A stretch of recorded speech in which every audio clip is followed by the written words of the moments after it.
Eh ben allez, c'est parti. Hop là, et hop là. Alors, attends voir. Et On était là, exactement, je crois. on est arrivé Bête. au chapitre 2. Ben voilà. Et voilà. Les amis, nous avançons à pas de géant. Et quoi, vous rigolez? On est déjà au deuxième chapitre. Non. Il n'y en a plus que 24. Oui. Hey. Donc, Baruch Hashem, ça y est, on rentre maintenant dans les différentes midot. Donc, pour rappel, histoire qu'on ait tout ça bien dans la tête, on se souvient de. Alors, le livre de Messilat Yesharim du Ramchal est basé sur la Braïta de Rabbi Pinchas Ben Yair, qui nous avait dit qu'il y a 12 midot, 12 dimensions pour corriger complètement notre identité. Ces 12 dimensions sont. Alors, on se rappelle qu'elles ne sont pas celles que nous allons étudier, puisque pour le Ramchal, il y a uniquement celle qui s'appelle Zeirut, Zrizut, Nekiut, Prishut, Tahara, Chassidut, Anava, Yiratret, Vekedusha, qu'on va évoquer. Il n'a pas, dans ce livre, évoqué la Mida qui s'appelle Torah. Il n'a pas non plus évoqué la Mida qui s'appelle Triat Ametim, la Mida qui s'appelle Nevoa. C'est-à-dire que dans la Braïta de Rabbi Pinchas Ben Yair, ça commence par Torah, ensuite on a Zéro, et après Ruach HaKodesh, on a encore une Mida qui s'appelle Nevoa, et ensuite Triat Ametim. Pourquoi est-ce que le Ramchal ne va pas s'occuper ni de la première ni de deux dernières? Eh bien parce que ce sont des Midot qui ne viennent pas de l'homme. C'est pas moi qui peux suite à ma connaissance, ma réflexion, mon intelligence, c'est pas moi qui peux arriver à la Torah. La Torah, on me la donne d'en haut. Évidemment, mon intelligence et ma persévérance vont m'aider à la comprendre, mais à la base, ça vient pas de moi. De la même façon, la névoie, je peux faire plein de choses pour me préparer, mais je ne peux pas à un moment donné de moi-même arriver à la névoie, et encore moins à Triat Ametim. Donc les choses qui dépendent d'Akadosh Baruch Hu directement, eh bien, Ramchal se dit, c'est pas à moi de t'expliquer comment tu y arrives, c'est Dieu qui gère. Alors, Fison, Donc, hein, on a Abraham, il avait la névoie avant la Torah. Ils avaient tous la névoie avant la Torah, presque. Avant d'avoir reçu la Torah. alors, tu poses une très bonne question. Abraham a reçu la névoie avant la Torah. Je ne sais pas comment répondre à cela. C'est-à-dire, non, je t'explique pourquoi. Oui, il a reçu la névoie avant la Torah, mais la névoie ne dépend pas de la Torah. C'est-à-dire que dans ta question, tu prends comme postulat de départ que pour avoir la névoie, il faut avoir reçu la Torah d'abord. C'est pas ce que vous avez dit avant? Non, j'ai dit qu'il y a 3 dimensions qui ne dépendent pas de l'élévation de l'homme. C'est Dieu qui décide de te les donner. Que ce soit la Torah, la névoie ou Triat Ametim. Maintenant, les 3 dimensions sont différentes. J'ai envie de dire que de toute façon, pour pouvoir recevoir la Torah, il faut d'abord la névoie. Parce que la Torah, on l'a reçue oralement. C'est-à-dire que Dieu nous a donné la Torah. Qu'est-ce que ça veut dire, Dieu qui nous parle? Ça s'appelle névoie. Ce qui veut dire que la névoie est première par rapport à la Torah. Alors pourquoi est-ce qu'il, dans la Braïta de Rabbi Pinchas Ben Yair, il l'a mis à la fin? Eh bien, tout simplement parce que Rabbi Pinchas Ben Yair, il vit dans une époque post-névouite. Une époque où la névoie s'est arrêtée, mais la Torah, on l'a déjà reçue. Donc il dit, ok, donc maintenant on va commencer avec la Torah, tu vas te rattacher à cette Torah qu'on a reçue d'Akadosh Baruch Hu, tu vas passer par toute la correction des midot que tu peux faire, et ensuite Akadosh Baruch Hu, parce qu'il l'a promis au prophète Yoël, dans le Tanakh, dans le livre de Yoël, il a promis qu'il allait redonner la névoie. Donc on reviendra à un moment de névoie, mais ça ne dépendra pas de toi, c'est lui qui décidera quand il aura envie, et Triat Ametim également. D'accord? Alors, j'ai vu qu'il y avait juste une question qui est apparue, j'ai pas. Génial, Abraham aussi avait aussi la Torah puisqu'il mangeait des matzot à Pessah. Alors, si déjà matzot, ça sera plus Lot que Abraham, qui a fait des bougottes matzot. Mais disons que l'homme échané, Abraham, Lot, nous disent Razal que Abraham Avinu, l'oracle Abraham, tous les avot faisaient la Torah afalpi shelo nitna. C'est-à-dire quoi? Afalpi shelo nitna. C'est-à-dire qu'il est évident qu'Abraham ne peut pas faire Pessah en souvenir de la sortie d'Égypte. Il n'a jamais été, enfin du moins, avant qu'il y aille, il n'y a jamais été. Et même quand il y a été, il n'est pas sorti le 15 Nissan. D'où la névoie. Hein? D'où la névoie. Quoi la névoie? Ah, il a eu la névoie de ça. D'accord, mais alors c'est pas Zecher. C'est pas en Zecher alors à ce moment-là. Bekitsour Rabotai, Afalpi Shelo. Pardon? Sheila, d'accord, Sheila. Et on vient d'écouter le cours de Rav Cherki, qui donc nous sommes dans la Teshuvah de Rav Kook, et je pense qu'il y a quelque chose où pose-t-on la Teshuvah et la Nevoah. Comme nous avons dit qu'Abraham, il sent qu'il faut que le monde entier fasse cette Teshuvah, qu'il est retour à la source, le retour à la divinité. Alors, est-ce que c'est ça, sa névoie à lui? Non. Or, quel est le rapport entre névoie et la teshuva? Alors, d'abord, je termine juste sur Afalpi Shelonitna. Ça veut simplement dire que Abraham ressent au moment du 15 Nissan que c'est le moment de faire un Korban Pessah. Il n'appelle pas ça Korban Pessah, mais il ressent que c'est le moment de se relier à Dieu d'une certaine façon. Nous disent nos sages, Kiliotav na'asulo talmidei chachamim velimdu oto Torah. Ce sont ses tripes qui lui ont appris la Torah. En d'autres termes, Abraham, il ressent les choses. C'est sa madriga. Maintenant, la différence entre nevoa et teshuva, la teshuva ne dépend pas de la nevoa. La teshuva, comme a expliqué le Rav Cherki, c'est la volonté de revenir à la source. Mais cette volonté de revenir à la source, elle ne vient pas d'un dévoilement transcendant, elle vient du simple fait que j'ai été créé. Le fait que j'ai été créé m'a exclu, m'a sorti de l'origine, je veux y revenir. Maintenant, je veux également que ce retour soit panim el panim. Donc, pour cela, j'ai besoin qu'il y ait un dévoilement. Le dévoilement s'appelle la névoie. Donc, ce sont plusieurs étapes, enfin, plusieurs aspects différents de mon attachement à Dieu. La teshuva, c'est l'attachement à Dieu parce que j'ai envie de revenir à mon origine. La névoie, c'est lorsque lui me dit qui il est. Ok. D'accord? Alors, très bien. Maintenant, allons-y. Hop là. Donc, maintenant, on peut y aller et on rentre dans le texte. Inyan Azeirut. Hop là. Qu'est-ce qui se passe? Voilà. Inyan Azeirut. הוא שיהיה האדם נזהר במעשיו ובענייניו, כלומר, מתבונן ומפקח על מעשיו ודרכיו, האם טובים הם? אם לא, כדי שלא יעזוב את נפשו לסכנת האבדון, חס וחלילה, ולא ילך במהלך הרגליו כיור באפלה. Donc, nous dit le Ramchal, c'est quoi la midat hazehirut? Eh bien, on pourrait traduire ça en hébreu moderne par la notion de tsumet lev. En français, attendez, voilà, en français, faire attention. Il faut être conscient, prendre conscience de ce qu'on fait. Ok? C'est de cela qu'on parle. La zeirut, traduction, fais attention à ce que tu fais. Zeh zeirut. Et donc, nous dit le Ramchal, tu dois faire attention à tes ma'asim. Est-ce que ce que tu fais, c'est bien ou est-ce que tu fais, c'est pas bien? En d'autres termes, le point de départ, c'est d'avoir un sentiment critique par rapport à ta propre vie. Et c'est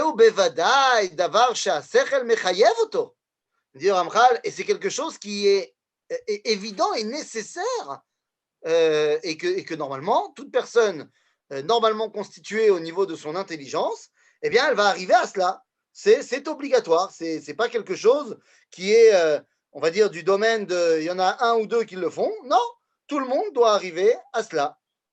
Ah, tout le monde doit arriver à cela. Bah oui, nous dit le Ramchal, il continue. וזה בוודאי דבר שהשכל מחייב אותו, כי מאחר שיש לאדם דעה ושכל להציל את עצמו לברוח מאבדון נשמתו, איך ייתכן שירצה להעלים את עיניו מהצלתו?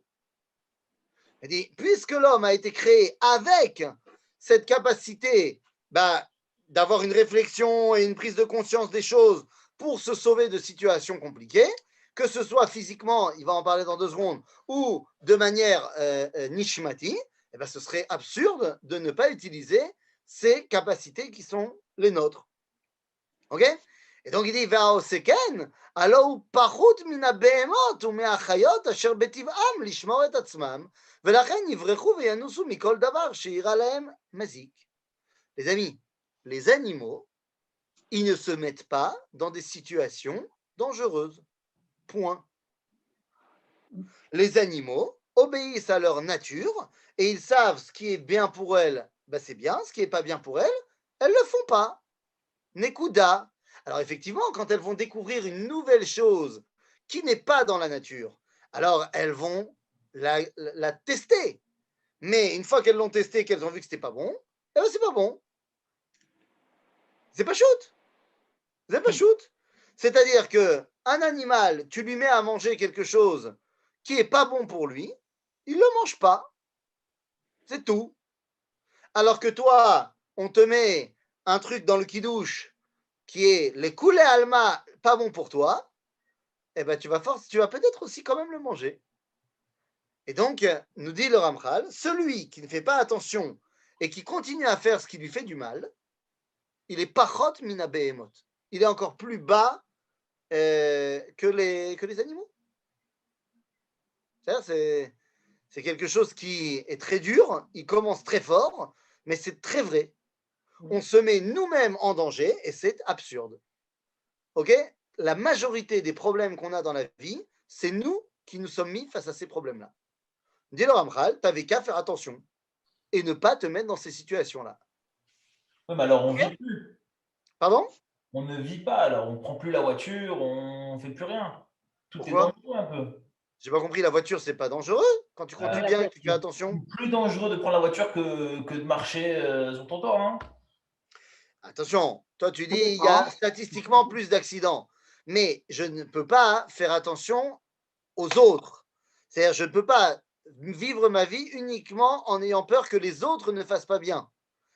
D'abord, toi, dans ta voiture, conduis selon le code de la route, conduis de manière intelligente.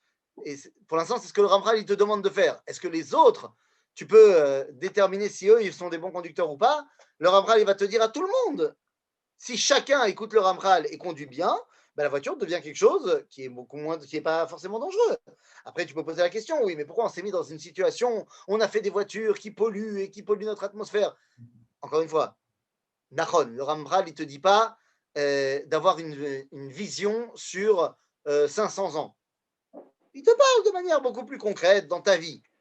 Mais dans ta vie, tu sais très bien que, par exemple, si tu t'enfiles un pot de Nutella par jour, et le Nutella, c'est très bon, mais si tu t'enfiles un pot de Nutella par jour, c'est l'otov. Et tu vas le ressentir tout seul. C'est pas shoot. Moi, je sais très bien, je vais te donner un truc très personnel, je ne suis pas allergique du tout aux produits laitiers, machin. Je ne suis pas allergique, j'ai aucun problème. Mais, enfin, j'ai aucun problème. Je sais que si je mange trop de fromage d'un coup, genre je me fais 2 pizzas en entier, je sais que le lendemain matin va être compliqué. Je le sais. J'ai eu une expérience de la vie. Ça y est, je le sais. Maintenant, est-ce que ça veut dire que des fois, je ne me fais pas 2 pizzas en entier?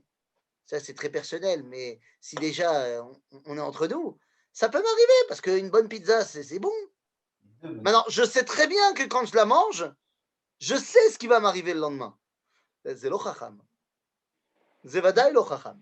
C'est-à-dire que non, je ne suis pas du tout en train de te dire que le Ramchal nous dit de devenir des moines qui s'éloignent de tous les plaisirs de la vie. Non, si ça te fait kiffer, très bien. Mais il n'y a pas besoin de se faire kiffer en exagérant et en se mettant dans des situations compliquées. C'est la colle. Ok? Fais attention, nous dit le Ramchal. Alors, hop là, c'est parti. וההולך בעולמו בלי התבוננות האם טובה דרכו או רעה, הרי הוא כסומה ההולך על שפת הנהר שהסכנה בה הוא עומד עצומה ורעתו קרובה מהצלתו. Il dit celui qui fait justement le contraire de ce qu'on a dit, qui va comme ça et se fait ses petits plaisirs, fait pas attention à rien, eh bien, il est comme un aveugle qui marche sur le bord de la rivière. Il dit pour l'instant, il n'est pas tombé, mais c'est sûr, il va tomber. C'est-à-dire que la ra'a qui lui pend au nez, le mal qui lui pend au nez, est beaucoup plus proche que le sauvetage qui lui pend au nez. Donc, il ne faut pas te plaindre, en gros. En gros, nous dit le Ramchal, si tu fais n'importe quoi, viens pas te plaindre. Viens pas te plaindre qu'après, y a des trucs pas bien qui arrivent chez toi. Zemayesh. Ne viens pas te plaindre si tu mets la main dans le feu, qu'elle brûle. C'est-à-dire, fallait ne pas mettre la main dans le feu pour pas qu'elle soit brûlée. Ok? Ki achisaron. Ok? Ki chisaron hashemurot הנובע מעיוורון טבעי או מעיוורון רצוני. דהיינו, עצימת עיניים מתוך בחירה ובאופן רצוני. אחד הם. Donc c'est ce qu'on a dit tout à l'heure. Les gens, des fois, qu'est-ce qu'ils décident de faire? Ils décident de fermer les yeux. Ils savent profondément que telle ou telle chose est négative, mais ils décident de fermer les yeux. Prenons un exemple purement théorique, évidemment, hein, purement théorique, qui ne pourrait jamais arriver dans la vraie vie. J'ai étudié Ilchot Lashon Hara chez la Chafetz Chaim. Et le Chafetz Chaim m'a expliqué quels sont tous les tenants, les aboutissants du Lashon Hara et à quel point c'est mauvais. Et je suis à table et j'ai entendu des gens dire du Lashon Hara. Et je ne les ai pas tout de suite arrêtés. Là, je t'écoute pas, arrête de parler. J'ai laissé faire. Ben, les amis, j'ai volontairement fermé les yeux sur tous les nézakim, tous les problèmes qui vont arriver pour moi, pour la personne, pour celui de qui on a dit le Lashon Hara, parce que j'ai décidé de fermer les yeux. Pourquoi j'ai décidé de fermer les yeux? Ça peut être parce que j'ai pas envie de me brouiller avec la personne, ça peut être. Je me trouve toujours des excuses. Pourquoi je ferme les yeux? Mais ça s'appelle fermer les yeux. Et donc, nous dit le Ramchal, il y a des gens qui sont comme ça, qui aiment bien fermer les yeux sur les problèmes, parce qu'ils n'ont pas envie de l'itmoded. Le Ramchal n'est pas un Atzlan. Le Ramchal n'est pas un flemmard. Et il te dit qu'est-ce qu'il faut faire. Et il te dit aussi, tu n'as pas le droit de te laisser aller. C'est chashuv meod de ne pas se laisser aller. Maintenant, le problème, il est le suivant. Nous avons une question qui est sous-jacente à ce que vient de dire le Ramchal, c'est que, nous dit, tu dois te poser des questions. Tu dois constamment te poser des questions sur est-ce que ce que je fais, c'est bien ou c'est pas bien. C'est ça. Mais ce n'est pas que un questionnement qui est face à telle ou telle action. Ce serait trop facile. C'est un questionnement qui est beaucoup plus profond.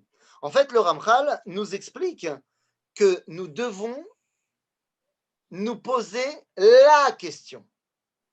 Mais quelle est la question? Eh bien, la question est une question que normalement on devrait tous se poser, mais qu'on a oublié de poser. Quelle est la question? Prenez un cas imaginaire, ok?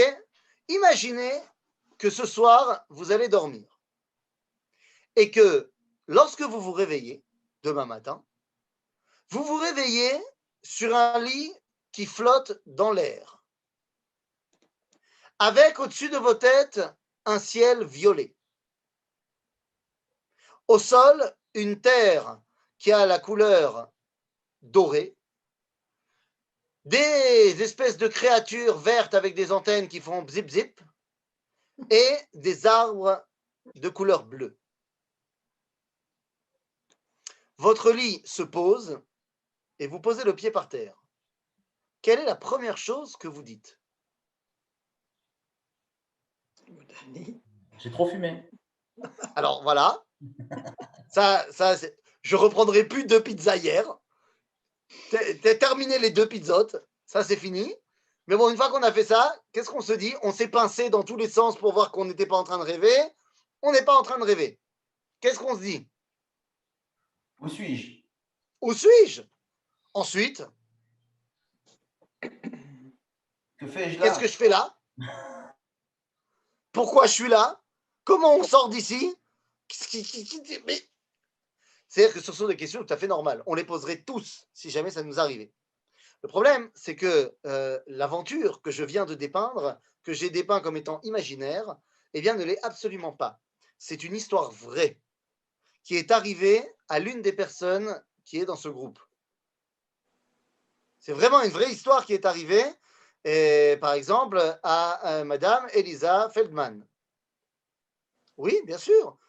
De la même façon, elle est arrivée à Hannah Ayash, elle est arrivée à Félicia, elle est arrivée à David, elle m'est arrivée également. Puisque je vous rappelle que fut un temps, on n'était pas ici. On n'était pas ici. On était dans un univers recouvert de liquide. On recevait notre vitalité d'un tuyau qui était accroché à notre ventre. Et notre monde était un monde où nous étions finalement tranquillement au chaud à 37 degrés, dans un bain sympatoche avec de l'énergie qui m'arrive dans le nombril. Et pouf, je me suis réveillé dans un autre monde. Un monde où la terre est brune, où les arbres sont verts, où le ciel est bleu, où il n'y a plus de cordon ombilical, où il fait des fois, parce que je suis né en décembre, 3 degrés. Mais vous comprenez que c'est. Et en plus, des trucs qui se baladent sur 2 pieds et qui émettent des sons bizarres du style comment vas-tu, mon ami? Oh, comme il est mignon, il ressemble à sa grand-mère. La première question qui vient à l'esprit de ce bébé doit être mais où suis-je? Mais qu'est-ce qui se passe? Mais comment je suis arrivé ici? Oh, il va voy! D'ailleurs, il y avait un film dans les années 80 qui mettait ça très bien en scène. Ça s'appelait Allô maman, ici bébé. Ah ouais. Où on mettait en scène l'accouchement et la vie d'un bébé, sauf que le bébé, il avait une voix intérieure d'un adulte. Et genre, on pouvait entendre ce que le bébé ressentait, alors que voilà, c'était très très drôle. Mais en vrai, c'est une vraie histoire. C'est une question qu'on devrait tous se poser quand on est bébé. Le problème, c'est que quand on était bébé, on n'avait pas la force de la poser. Ou du moins, peut-être qu'on la posait, mais c'était dans un langage que personne ne comprenait. Et quand on a commencé à avoir la force de se poser les bonnes questions et de les émettre et de les énoncer clairement, le problème, c'est qu'on s'était habitué à ce nouveau monde. Et donc, on n'a pas posé la question. Mais la question de savoir où suis-je, pourquoi je suis là, comment je suis arrivé ici, quel est mon but, sont les questions que le Ramchal nous demande de poser en permanence. Ok? Alors, continuons dans notre texte.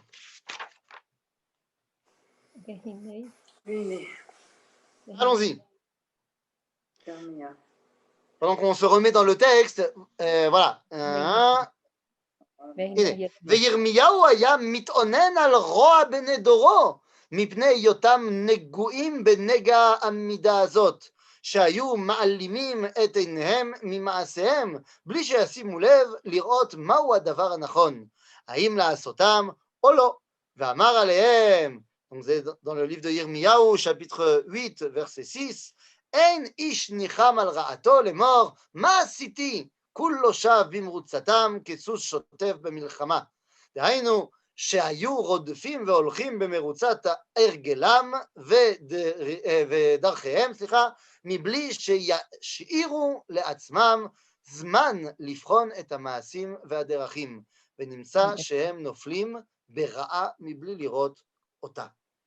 Alors là, les amis, nous sommes en train d'ouvrir une sugya énorme. Énorme. D'abord, vous le savez, Platon disait que la base de la philosophie, c'est le questionnement. Donc, c'est ce qu'on disait tout à l'heure, il faut se poser les bonnes questions. Mais le problème, c'est que pour pouvoir se poser les bonnes questions, il faut quelque chose. D'ailleurs, entre parenthèses, je termine avec mon histoire de questionnement. Mais vous savez qu'il y a une soirée dans le judaïsme qui est la soirée de la question.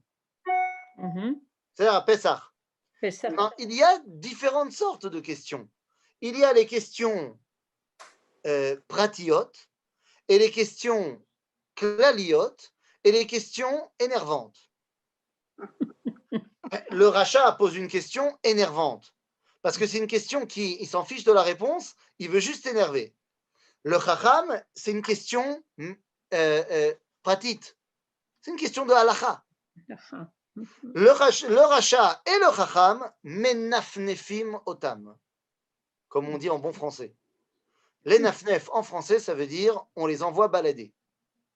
Le racha, on lui dit, bah, tu sais quoi, bah, si tu avais été là-bas, tu n'aurais pas été avec nous. Et le chacham, on lui dit, bah, tiens, voilà le Shulchan Aruch, amuse-toi. Mais il y en a un qui pose une bonne question. Il dit, Mazot. Oh, ça c'est de la question. Ça c'est de la question. Le Tam, il dit, Mazot, et donc on va lui raconter toute la Haggadah. C'est-à-dire que la vraie question, c'est une question globale. Maintenant, le problème, et ça c'est un problème énorme, et on va maintenant rentrer dans une sugia énorme, à savoir, pour pouvoir se poser les questions, eh bien, il va falloir avoir du temps. Il faut prendre le temps de se poser les questions. Or, les hommes font tout pour ne pas avoir le temps de se poser les questions. Parce qu'on ne veut pas se poser les questions.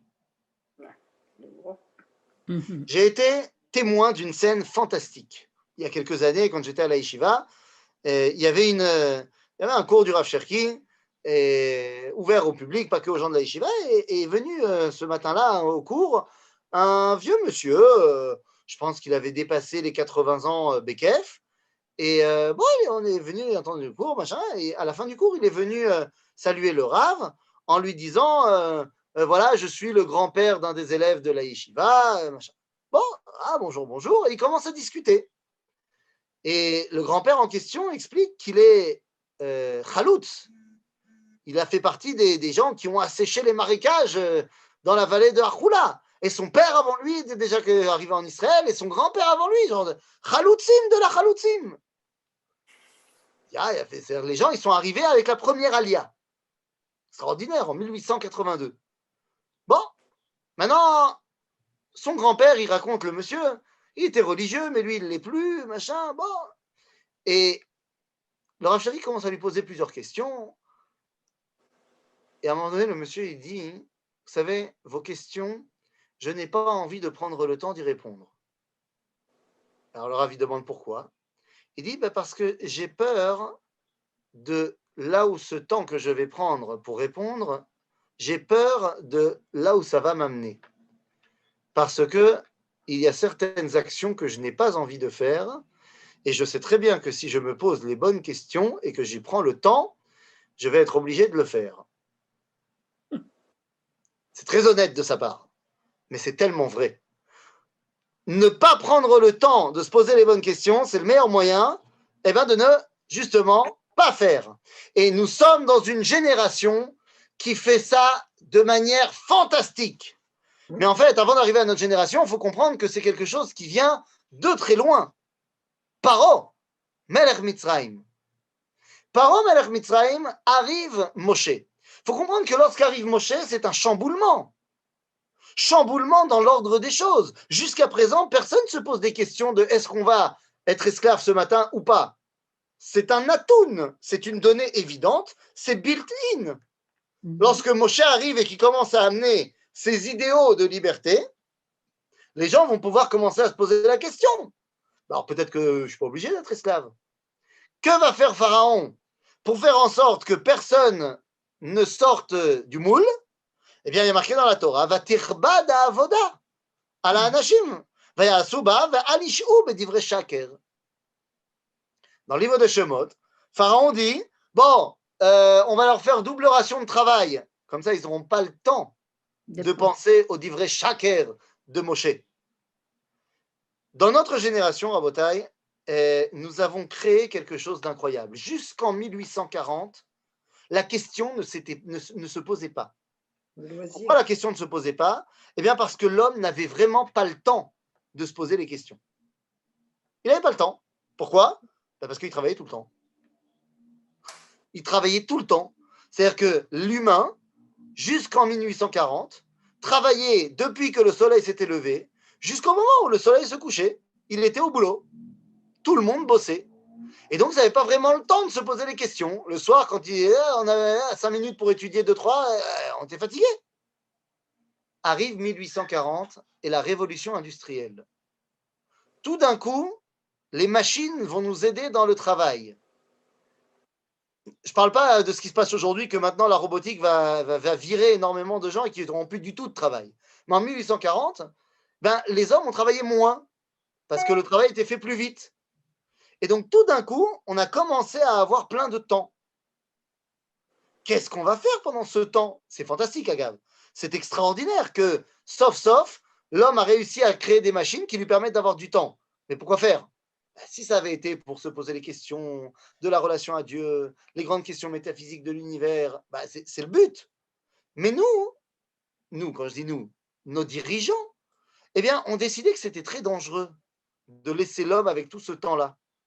Et donc, ils ont inventé un concept fantastique que nous vivons au quotidien, qui s'appelle en hébreu Tarbut Apnai, la culture des loisirs. On va tout faire pour que tu n'aies pas le temps.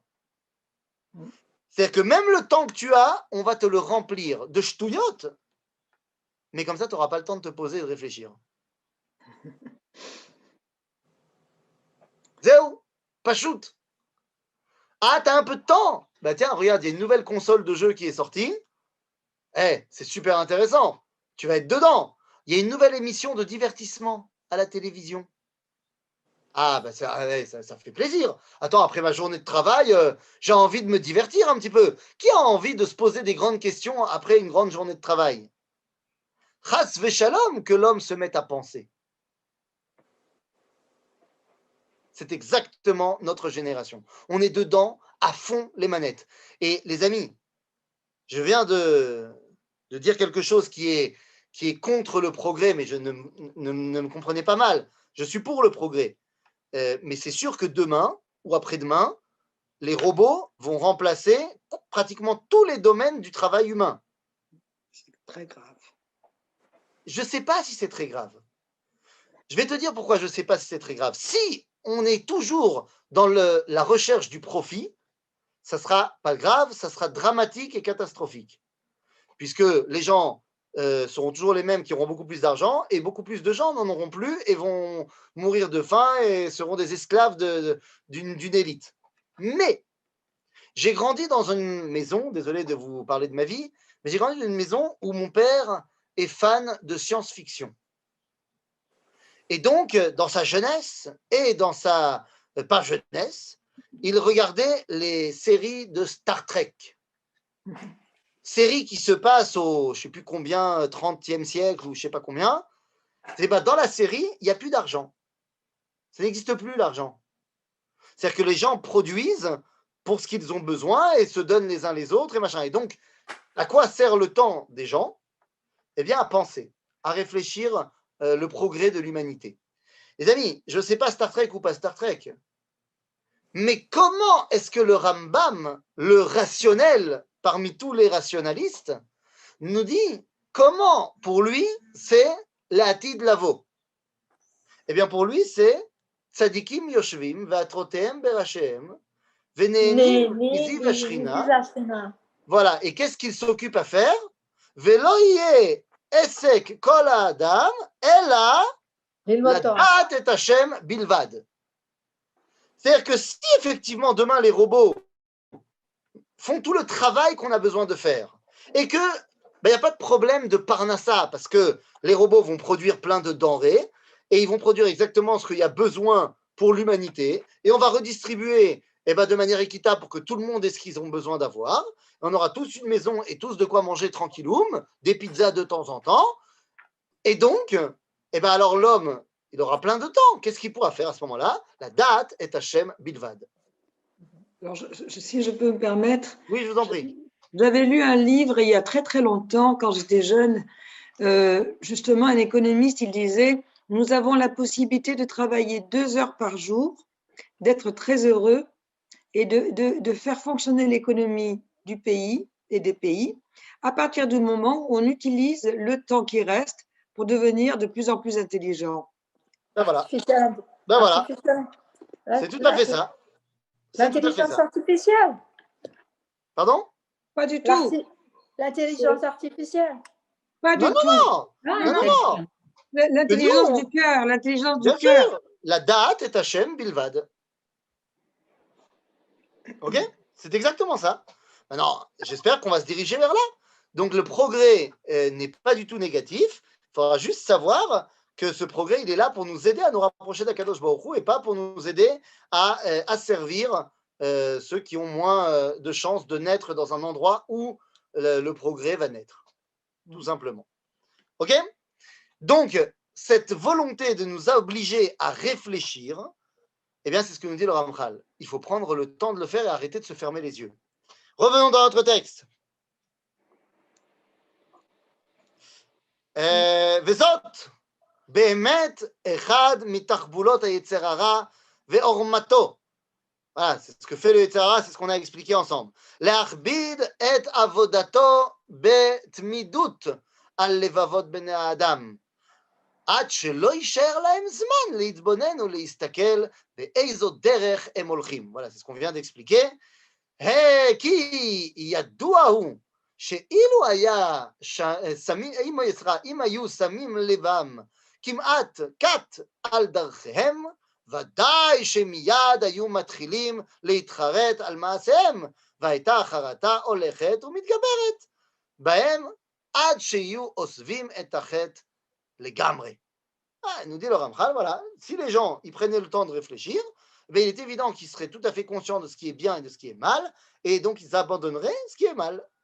והרי זו מעין עצת פרעה הרשע, comme on a dit tout à l'heure, שנאמר, תכבד העבודה לאנשים ויעשו בה, ואל יישעו בדברי שקר, שהיה מתכוון שלא להשאיר להם זמן כלל, כדי שלא ייתנו לב או ישימו עצה נגדו, אלא היה משתדל למנוע את ליבם מכל התבוננות באמצעות התמדת העבודה הבלתי פוסקת. Donc tout ça, c'est ce qu'on a dit tout à l'heure, on l'a déjà expliqué. וכן היא ממש עצת היצר הרע נגד בני האדם, כי איש מלחמה הוא ומלומד בערמומיות, ואי אפשר להימלט ממנו אלא בחוכמה רבה ובהתבוננות גדולה. Si le Ramchal rajoute quelque chose qui est très très très important, il nous dit, le Yetzer Hara, son but, c'est pas que tu sois relié à Dieu. Son but, c'est que tu sois relié à ton kiff Baolam Hazé. Ok? Le Yetzer Hara, ce n'est pas le démon. Ce n'est pas la vision chrétienne du Yetzer Hara. Le Yetzer Hara, c'est la volonté de kiffer Baolam Hazé.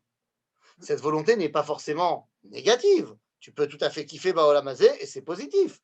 Mais, puisque son objectif, c'est que tu kiffes Baolam Hazé, eh bien, si ce n'est que ça l'objectif, forcément, ça va t'amener aussi à faire des problèmes. Moi, mon kiff, c'est de dormir jusqu'à 11h du matin. Bon, bah, t'as raté Tfilat Shacharit. Ah oui, mais c'est mon kiff. Naron, Avalma.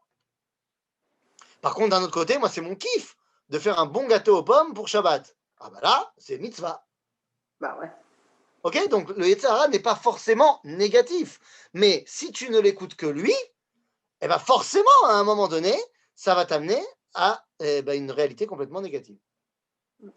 Ok? Ou Masha Navi, Tzavach ve'omer, dans le prophète Haggai. Haggai, c'est la fin, la toute fin de la prophétie. On le voit. Voilà, c'est la fin de la prophétie. Il fait partie des 3 derniers prophètes, Zecharia, Haggai ou Malachi. Et donc, que nous dit Haggai pour terminer la névoie? Il dit Simu levafrem al darchechem. Ok? ושלמה אמר בחוכמתו, אל תיתן שינה לעיניך ותנומה לעפפיך, הנצל קצבים מיד כציפור מיד יכוש. C'est-à-dire, n'attends pas qu'il soit trop tard et que tu ne puisses plus corriger tes erreurs. À toi de jouer, ouvre les yeux, et le cerf, quand il ressent le début d'un problème, il s'en va de cette situation-là, eh bien, fais pareil. Ok? Chachamenu zichronam livracha amru, dans le traité de Moed Katan, à la page 5, Kol Hashem, Kol Asam Orchotav Ba'olam Hazeh, זוכה ורואה בישועתו של הקדוש ברוך הוא. ודבר ברור הוא, שאפילו אם יפקח האדם על עצמו, פקח על עצמו, אין בכוחו להינצל אילולא הקדוש ברוך הוא עוזרו. כי היצר הרע תקיף מאוד, וכמאמר הכתוב, צופה רשע לצדיק ומבקש להמיתו. השם לא יעזבנו בידו ולא ירשיינו.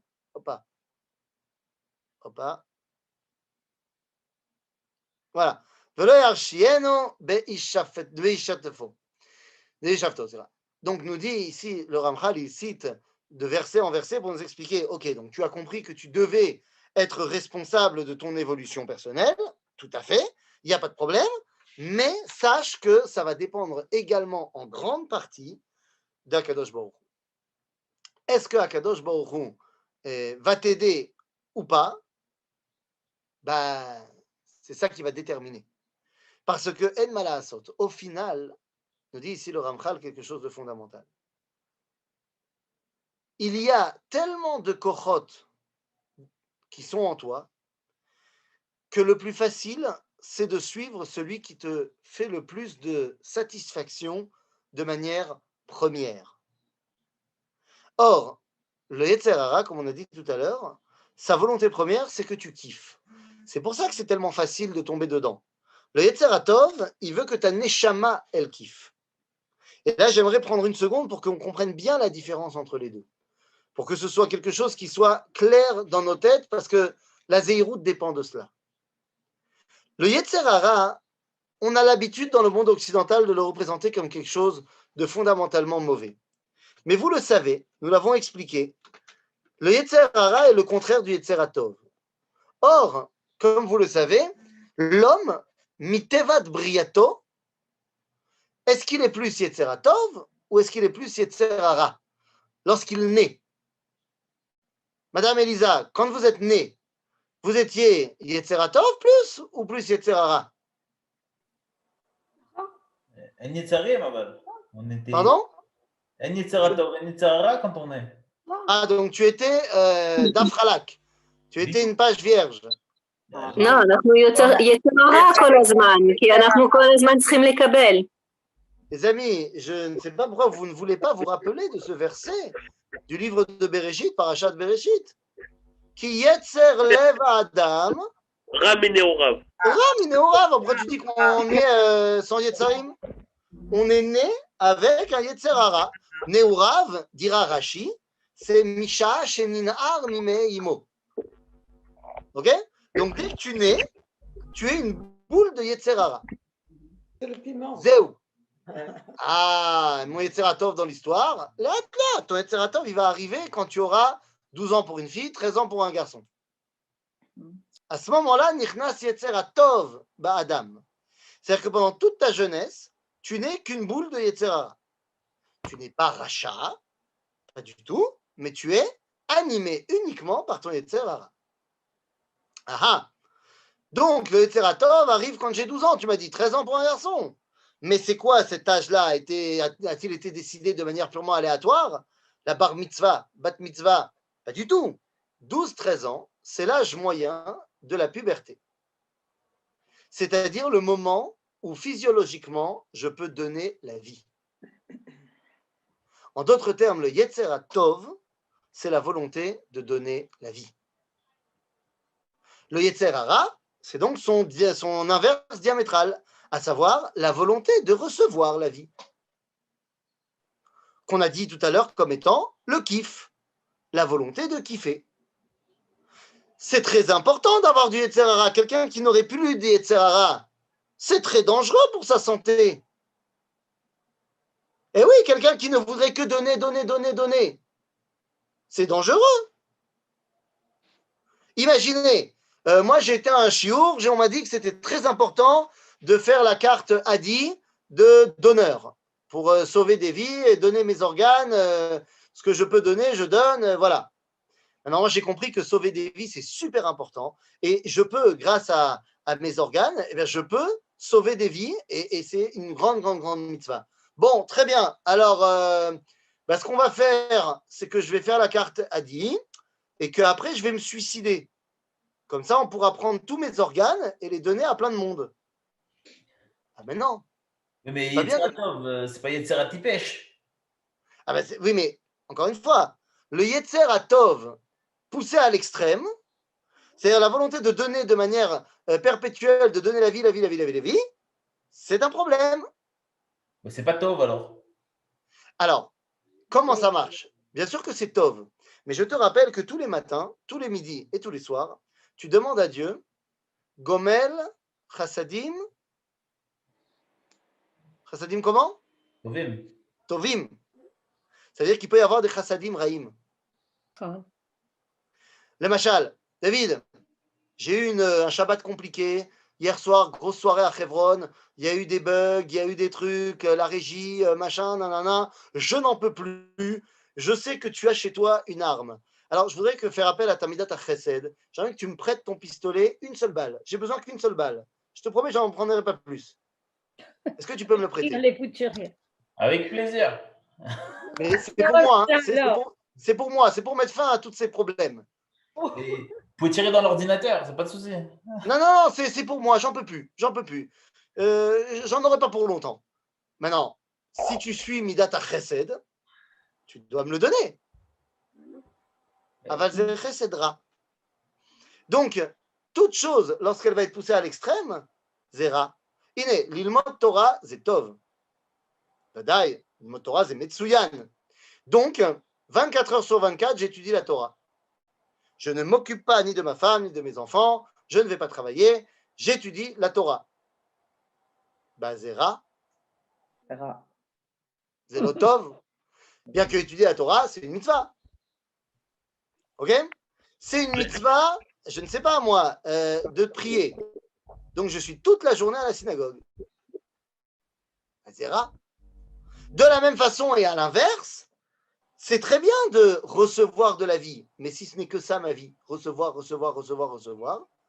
eh bien c'est extrêmement négatif.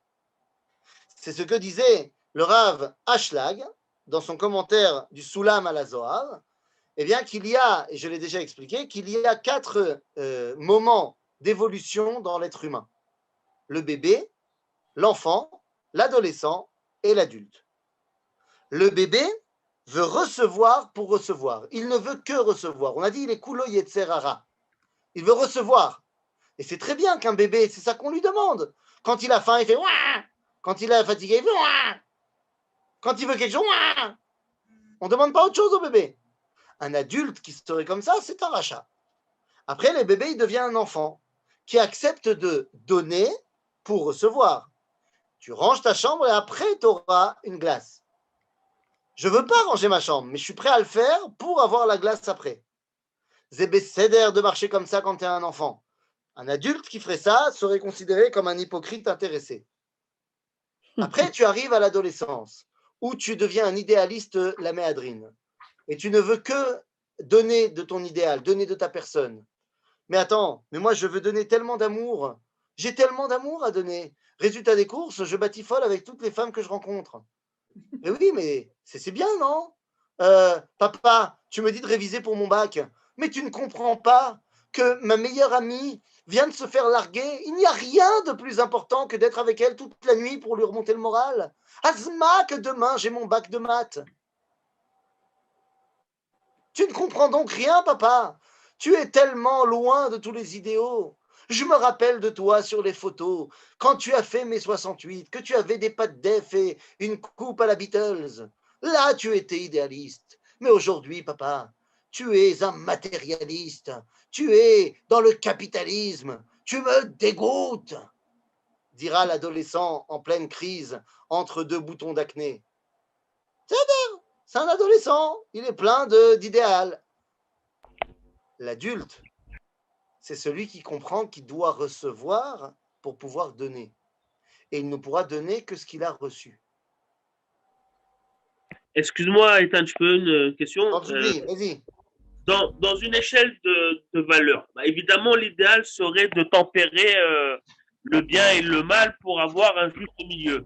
Mais entre cette bonté à outrance qui peut être perverse d'un côté et Midat Dom, si on peut, elle est peut-être débile la question, mais qu'est-ce qui est préférable entre les deux? D'abord, Midat Sdom, c'est pas ça. Midat Sdom, c'est Sheli, Sheli, Shelcha, Shelcha. C'est-à-dire que l'indifférence est quelque chose de terrible. Maintenant, pour répondre à ta question, est-ce qu'il vaut mieux être purement intéressé ou purement donneur? La réponse, comme disait Manitou, tu sais, quand on posait la question à Manitou, est-ce qu'il vaut mieux manger des grillades sur la plage à Tel Aviv à Kippour ou faire Yom Kippour avec un kittel avec son sidour toute la journée à Paris? Manitou répondait, est-ce qu'il n'est pas possible d'être normal? Pas chute. Donc à ta question, il n'y a pas ni ça c'est bien, ni ça c'est bien. Non, il faut être normal, c'est-à-dire prendre ce qu'il y a à prendre et donner ce qu'il y a à donner. Et le Ramchal nous dit, pour que tu y arrives, il faut que tu te laisses le temps d'analyser les choses et qu'une fois que tu fais ça, tu comprennes qu'il y a également une dimension qui est celle d'Akadosh Baruch Hu, qui ba be'ezrecha. Mais pourquoi est-ce qu'il y a volé ezrecha? Pourquoi est-ce que Akadosh Baruch Hu va t'aider? Bien parce que c'est toi qui t'es lancé là-dedans en étant en recherche permanente de qu'est-ce qu'il a envie que je fasse. Ok? Donc je reprends le texte, les amis. ומה שאמר, שימו לב הפרם סונדי, אם האדם מפקח על עצמו, אז הקדוש ברוך הוא עוזר לו. בדרך שאדם רוצה ללך, שם מוליכים אותו. Là où Akadosh Baruch Hu voit que tu as envie d'aller, il t'aide. Si tu as envie de regarder un petit peu ce que tu fais, Akadosh Baruch Hu t'aide. אבל אם הוא אינו מפקח הוא על עצמו, ודאי שהקדוש ברוך הוא לא יפקח עליו. C'est terrible, cette phrase elle est terrible. Si toi tu fais pas attention à toi, pourquoi tu veux qu'Akadosh Baruch Hu il fasse attention à toi? C'est terrible. Ça contredit, j'avoue, l'enseignement de la chassidoute, qui vient et qui dit que Akadosh Baruch Hu, il te regarde et il gère ta vie, quoi qu'il arrive, et il est toujours auprès de toi.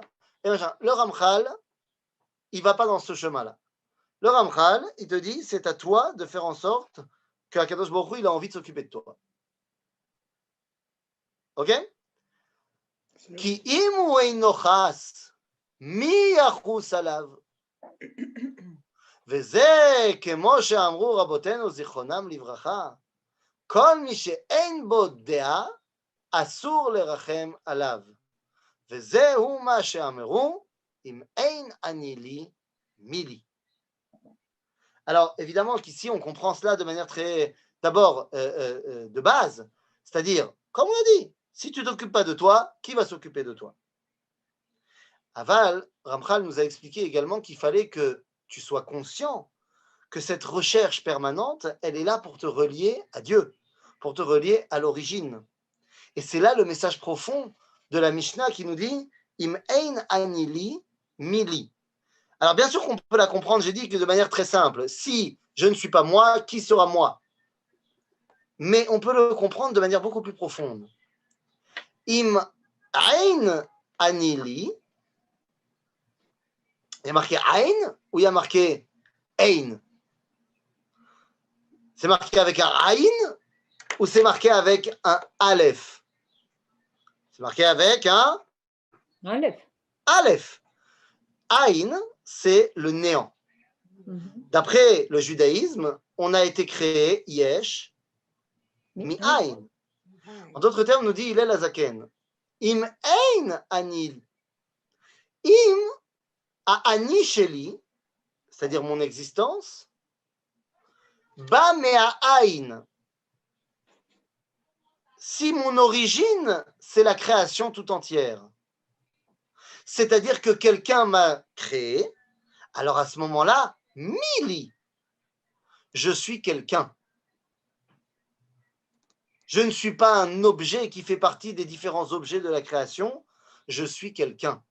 Et si je suis quelqu'un, alors je peux avoir un contact avec celui qui m'a créé. Le Ramchal vient ici nous donner comme directive pour que tu comprennes qu'est-ce que c'est Midat HaZehirut. Eh bien, Midat HaZehirut doit t'engager à, on a dit, faire attention à ce que tu fais, mais pour que tu sois conscient que tu puisses le faire, sache que tu es quelqu'un. Sache que Akadosh Baruch Hu a fait de toi quelqu'un qui a la capacité de se poser ces questions-là. Tu n'es pas un animal qui ne se pose pas la question, qui ne vit que selon sa nature profonde. Tu es un homme qui a la capacité de faire, de ne pas faire, de choisir, de ne pas choisir, et de se poser la question. Tu es Michéou. Et comme tu es Michéou, tu es un sujet, tu n'es pas un objet, et donc tu es quelqu'un qui va pouvoir se rattacher au sujet par excellence. Akadosh Baruch Hu, d'après la tradition d'Israël, n'est pas le philosophe du Kuzari qui dit rien. Akadosh Baruch Hu, d'après la version juive, c'est quelqu'un qui dit quelque chose. C'est quelqu'un qui dit Ani. Vous connaissez le Midrash, et je terminerai par là, le Midrash qui dit que Akadosh Baruch Hu a commencé la Torah avec le Bet, Bereshit, et qu'à ce moment-là, le Aleph s'est plaint. Il a dit, Mastomeret, pourquoi tu commences par Bet et pas par moi, Mara? Alors qu'est-ce qu'il répond Dieu? D'abord, il répond une réponse à côté. Il dit, non, mais parce que la lettre Bet, c'est le début du mot bracha. Ok. C'est aussi le début du mot balagan. Bilboul. Ma bracha. Qu'est-ce qu'il veut dire par là le Midrash? Il dit non, tu n'as pas compris. D'abord, il faut que je donne la shefa. D'abord, ani mashpia shefa. Une fois que j'ai donné l'abondance, la bracha, alors altidag. Becha ani mitgale. Lorsque je déciderai de me dévoiler, je commencerai par toi et je dirai Anochi, Hashem Elohecha. En d'autres termes, le Aleph vient dévoiler que Dieu, il est Michéou. Quand je suis conscient de cela et que j'ai pris le temps, parce que j'ai été à la Yeshiva online, lorsque j'ai pris le temps de me poser cette question-là, eh bien, je me rends compte que Gamani Michéou, et que donc j'ai moi aussi la possibilité de réfléchir pour les HPA au final, Shefa. Voilà le Ramchal t'a expliqué. Pardon? Excusez-moi. Est-ce que vous pouvez juste, parce que là vous avez dévoile que Dieu est Michéou, mais est-ce que vous pouvez le dire en français? Quelqu'un. Ah. J'ai dit un sujet et non pas un objet. D'accord? Il est quelqu'un et non pas quelque chose. Et donc, il me dévoile que moi aussi, je suis quelqu'un et non pas quelque chose. Et donc, je peux m'attacher à lui.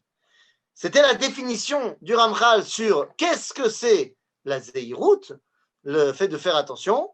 Dans le chapitre 3, il va nous expliquer comment est-ce qu'on atteint cette dimension de Zehirut, quels sont les chelkei à Zehirut, les différentes parties qui composent cette mida de la Zehirut. Mais ça, nous le verrons la semaine prochaine.